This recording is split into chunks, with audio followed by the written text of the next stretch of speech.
Per paskutinės kelias dienas praktiškai šioje vietoje buvo priparkuotas, kaip ir šitas prabangus Mercedesas, Rolls-Royce'as, Ferrari iš Baltarusijos. Ir ką daryti su tokių prabangių automobilių šeimininkais, kurie nepaiso kelių taisyklių ir kurie galvoja, kad jie turi teisių per daug.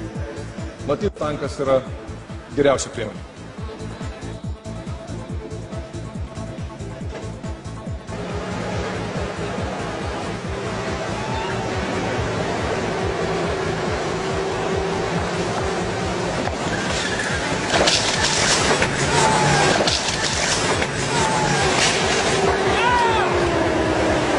Jeigu automobilis parkuos blogai, bus va taip.